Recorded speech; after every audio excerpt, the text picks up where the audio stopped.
ഒരു നിർമ്മാണത്തിൽ ബേപ്പൂരിന്റെ പേരും പെരുമയും വാനോളം ഉയർത്തി വീണ്ടും ഒരു ഉല്ലാസ നൗക കൂടി കടൽ കടക്കുകയാണ്. കോവിഡ് പ്രതിസന്ധി നേരിട്ടതോടെ 6 വർഷത്തിന് ശേഷമാണ് ബേപ്പൂർ കക്കാടത്ത് നദീതീരത്ത് പണി പൂർത്തിയാക്കിയ ഒരു നീറ്റിലിറങ്ങുന്നത്. 17-ന് പുലർച്ചെ ഒരു പൂർണ്ണമായും വെള്ളം തൊടും.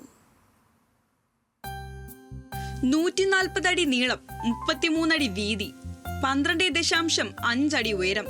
നിർമ്മാണ ചെലവ് 3.10 കോടി രൂപ.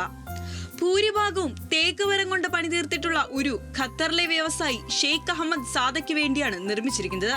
ബേപ്പൂർ സായൂസ് വുഡ്സ് വർക്കാണ് ആഡംബര ഒരു നിർമ്മാണത്തിന് പിന്നിൽ. ചാലിയാർ തീരത്തെ യാർഡിൽ പണിതീർത്ത ഒരു ഖലാസി മൂപ്പൻ കൈതയിൽ അബ്ദുൾ റഹ്മാന്റെ നേതൃത്വത്തിൽ 20 തൊഴിലാളികൾ ചേർന്നാണ് നീറ്റിലിറക്കുന്നത്.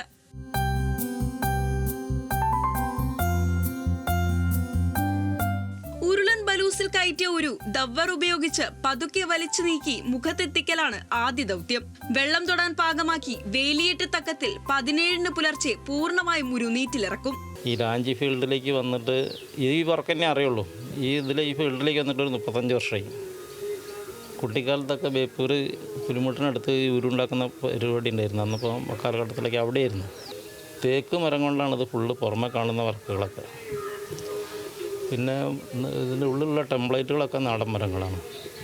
അതിൽ വെണ്ടയ്ക്ക്, കരിമരുത്, വാഗ, അങ്ങനെയുള്ള എല്ലാ മരങ്ങളും ഉണ്ട്.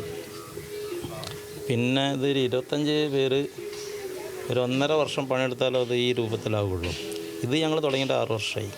ഇത് കൊറോണ വെള്ളപ്പൊക്കമൊക്കെ ആയിട്ട് ഡിലായി പോയതാണ്.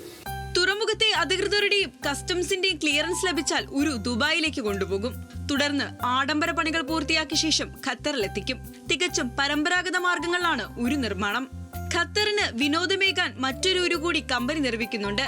150 അടി നീളം വരുന്ന ഉരു അടുത്ത മാസത്തോടെ നീറ്റിലിറക്കാനാകുമെന്നാണ് പ്രതീക്ഷ. ന്യൂസ് മലയാളം, കോഴിക്കോട്.